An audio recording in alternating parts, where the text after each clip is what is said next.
Hey, well, hello, VC. Welcome back. Welcome back here. Yeah, we're going to do a record comparison video today. And we're going to talk about Ziggy Stardust, David Bowie. I think this is one of about everybody likes this record that likes David Bowie. So it's a really important record for him. Very, fantastic record. I love it to death. I noticed here a couple weeks ago, they had the Aladdin Sane came out on the 50th anniversary.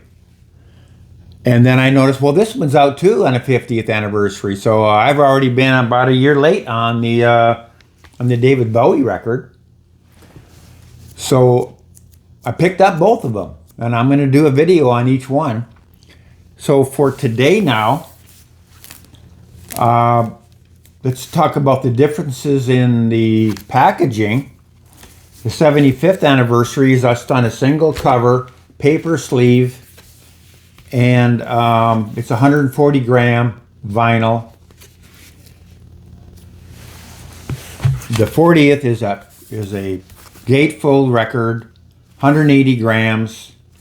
It comes with a DVD that's on the inside of the gatefold in a little pocket. It's hard to, I can't get it out. It's hard to get out of there. But now the 40th anniversary, all it says on here is it's a 2012 remastered vinyl album, and then you get an audio DVD. And then it talks about the audio DVD is the 2012 stereo remaster. So they're both 2012 remasters, so this is 2012 now. And between like 07, 8, 10, 11, 12, I was getting so many good reissues were coming out, especially from Kevin Gray at RTI, Acoustic, and Chad's putting out some really good records over there at Acoustic Sounds. The remasters, they're getting the original tape and they're getting them made at today's standards, and they're sounding so much better than the originals. And of course, all the stuff that Warner Brother Rhino did, they were all getting all the Stoughton jackets, and of course Chad does the same thing. So this is 2012, and this is a reissue, and I'm thinking, hey, this is going to be good. And I've got a second edition Japanese pressing. So I actually looked on my channel, and I was thinking, well, if I bought this, I probably did a video. And no, this is 2012. And I was just at the beginning of doing my channel, and I didn't actually do a video, but I talked about it on a video. It's not even talking about David Bowie, but back in those days, I used to do so many records at a time. Not like today where I try to do one record, or unless I'm doing a top 10. But when I do a video like this, it's just one record at a time. It makes it so much easier to go back and try to find the video. It took me probably half an hour to try to find the video. Had to go through almost every video to try to find that spot where I had just showed this record. And all I said was, yeah, I liked it better than the other one. And that was the end of the deal. So what did I like better about it? Well, knowing what a Japanese reissue sounds like, and what would be the difference would probably be this had probably more bass and probably was a little bit cleaner, getting maybe a little more detail without any brightness involved.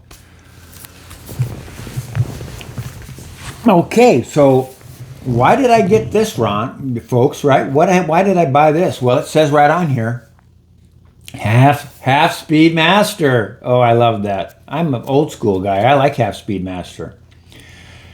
And this record was cut on a fully customized late Newman VMS 80.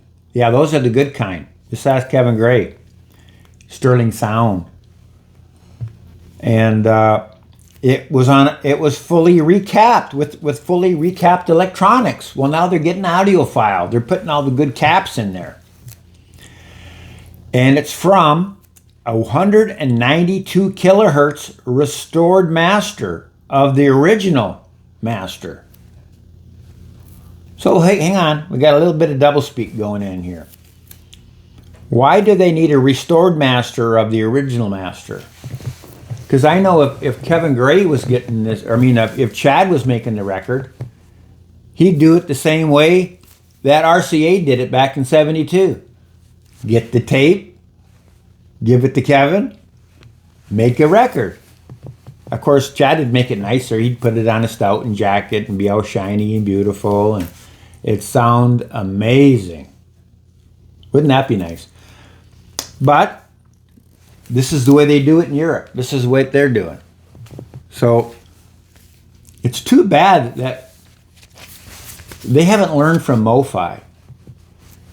Just go over there, get that tape, and make a DSD file of it. Okay? Because this 192 kilohertz, this is still PCM, right? This is not DSD. They're not doing the DSD. And from talking to George the other night, this original Red Book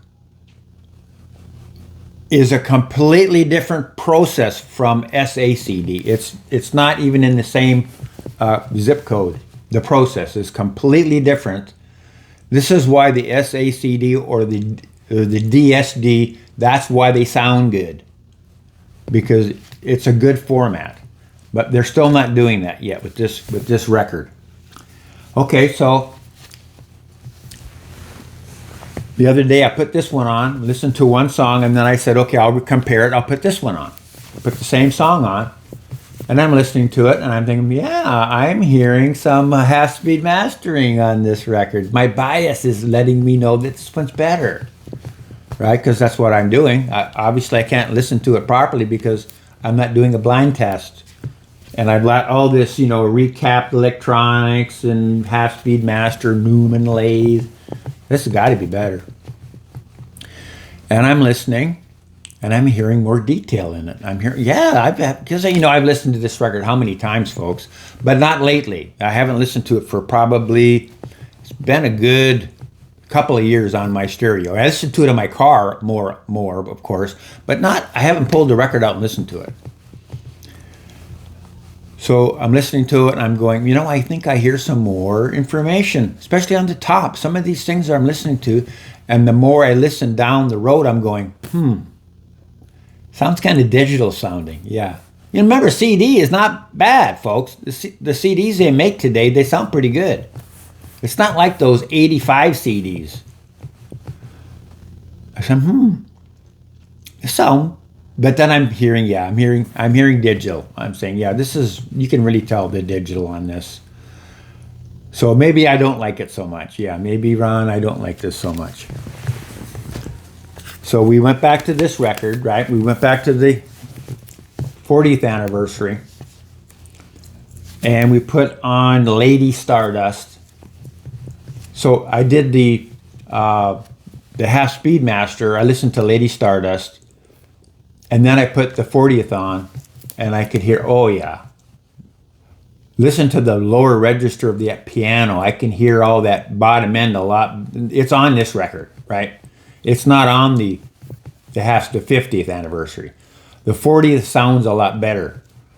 And even up all the way to the 1,000 kilohertz at David Bowie's voice. There's a certain element of the lower register of his voices that's missing. Throughout the whole frequency range, the lower harmonics are missing from the whole recording. So it throws everything off. And another thing, because it makes it sound thin that way. Another thing is there's certain elements like echo and reverb and that type of stuff that you really hear in the hi-fi recordings. It's missing on the 50th. Those kind of things are on the 40th. That gives you more spaciousness, more air, a bigger sound stage, so to speak. It's just a wider, more stereophonic presentation on the 40th than you get on the 50th. So that's another good thing about the 40th. So this morning again, before I made the video, I'm listening to the same song again, Lady Stardust, and I'm listening to it over and over again, putting one on, putting the other on, one and the other. Listen to it. So my son comes in, he's going, "You sure like that song, don't you?" And so he comes over. I said, "Well, I'm doing a evaluation of the record. I'm doing a comparison." So he sits down, and I played one song, and then I picked it off, and I put the other one on. He goes, "Oh, that's much better." I mean, boom. You know, when you got brand new ears, he's like, boom. "Oh, that one's so much better. It sounds so much warmer." Yeah, I'm going. See, this is what folks say that don't have the vocabulary to express what the differences are. This is why so many people say, "I like analog because it sounds warmer." But all those things I described, that's what they mean. Okay, as we know, it's not our first day buying records, and we know what we're doing.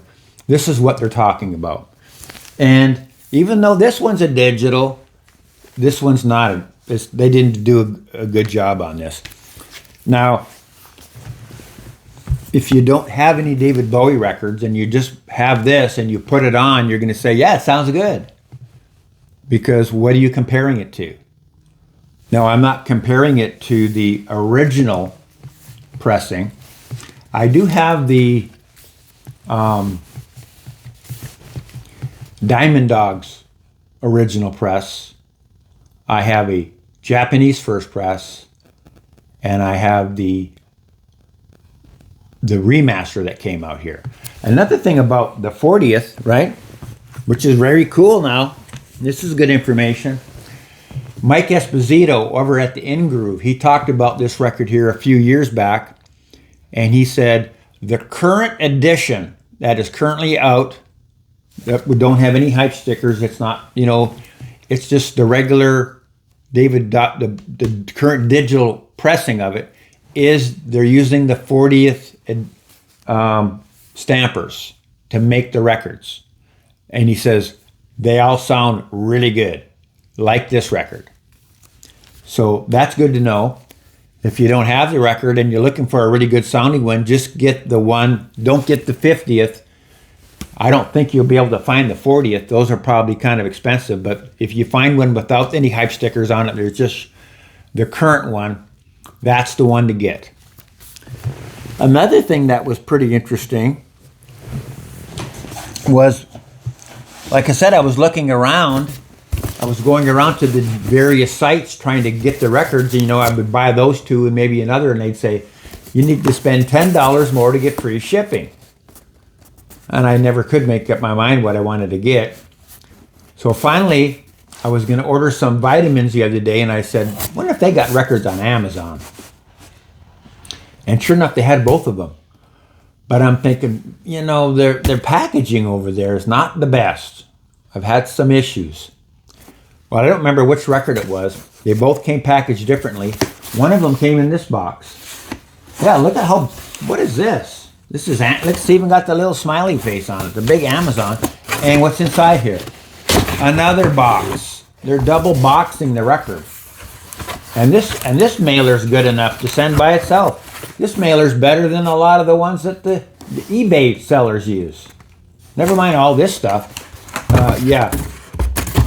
You think that the eBay record sellers are learning that folks aren't going to put up with all these bent records and bent covers and ding corners and all this mess? They're going to send them back. And they're not going to make any money on records if they don't spend an extra 50 cents or something on the packaging. It's important. This guy's probably spent an extra $1 from what they normally do. I've had some, you've probably had the same thing if you buy records from Amazon. It's a small mailer box, right? Like this one. And then they have it in one of those big boxes. And then it's all bouncing around inside there with a couple of those little air pillows. No, the other record came in this box. And it says certified frustration-free packaging. Came in perfect condition in this. That other one, though, I thought I had to let you all know about that. So if you've been kind of scared about the Amazon thing, because you can get free shipping on Amazon, especially when you're trying to buy a $25 record and you don't want to spend $6 shipping, then you got to pay tax and you got to do all. So trying to keep the cost down, that was good for these records. Well, that will be the video for today. just on a note, I want to give you a heads up here too before I go. I'm going to do another video about record cleaning. I know. Whoa. I've got, I think, 4 records on my channel about record cleaning. They're all obsolete. I have to get rid of all of them. Take them out of circulation and put up my current method. It's only going to take about 5 minutes. There's going to be a lot of new folks that are going to be watching the video. So if you already have had enough of it, and I know lots of folks just like to watch me, go over again what the process is. So it's only going to be maybe a 5-minute video because I'm not going to get into all the detail about it. I'm just going to put enough information in there so folks know how to do it properly.